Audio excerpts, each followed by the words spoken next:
კითხვა არის, რომ ექიმები სხვა რამეებს რატომ ამბობენო და მე არ გწვენიათო. სინამდვილეში არის ნამდვილად სასირცხვილო კი, იმიტომ რომ მიუთითებს ხოლმე თუ ორი ექიმი სხვა რამეს ამბობს აბსოლუტურად, ნიშნავს კი, რომ რომელიღაცას ცოდნა არ აქვს, ან არც ეს. ან ერთია მართალი. რა თქმა უნდა, ანუ ეს სასირცხვილო არის, ოღონდ ყველამ თავის ცოდნაზე უნდა აგოს პასუხი. ახლა მე რაზეც ვლაპარაკობ, ხო? ეს არის ოქროს სტანდარტად, რაც მიიჩნევა მედიცინაში, არის მეტაანალიზები, კონსენსუსები, რომელიც შედგება ხოლმე მეტაანალიზებზე დაფუძნებით, გაიდლაინებით, ძირითადად არის კონსენსუსები, მრავალი ცდის, მრავალი ევიდენსის თავმოყრის შედეგად, მრავალი მტკიცებულების და მტკიცებაზე დაფუძნებული მედიცინა ხელმძღვანელობს ამით. იმაზე არა ვართ, რომ იცი რა, იმას უშველა, ამას არ უშველა და მოდი ეს კი არა, ესე ყოფილა, ესე არ არის. ანუ ვიდეოს წარმდგენია რედიენტი.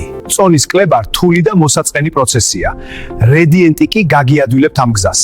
და ჩატარდეს კვლევები ტარდება 10,000-ობით, 100,000-ობით ადამიანებს და იქიდან მიიღება მერე დასკვნა და იქიდან გამომდინარე ვამბობთ, ესა თუ ის პრეპარატი თუ დაავადება თუ ნებისმიერი მკურნალობა ეფექტურია თუ არა ეფექტურია, რა შედეგი აქვს და ასე შემდეგ. ანუ თავარი არის მტკიცებულება მედიცინაში რა და ყველამ რა თქმა უნდა თავის სიტუაციაზე უნდა აგოს პასუხი, რა თქმა უნდა, იმიტომ რომ რასაც მე ვამბობ ხოლმე სამედიცინო კუთხით, როგორც წესი ის გამყარებულია მრავალი მეტაანალიზით და სხვა ადამიანი თუ სხვა რაღაცას ამბობს, იმაზე კომენტარს მე ვერ გავაკეთებ, ანუ იმან უნდა იცოდეს თვითონ რას ამბობს, ხო? ასე რომ ეს არის რომ ჯამში კი სწორი აქცენტია, რომ უცოდინობამდე მივდივარ და უცოდინობა კი არის ჩვენი პრობლემა და მეგონი ჩვენ კი არა ყველას პრობლემაა. შესაბამისად უცოდინობას უნდა დაუპირისპირდეთ ცოდნით და თუ გაინტერესებთ მედიცინაში რა გამოიყენება, ეს არის ევიდენსები, ანუ მტკიცებულებები, ანუ მეტაანალიზები ყველაზე კაი შემთხვევაში თუ არა დიდი კვლევები.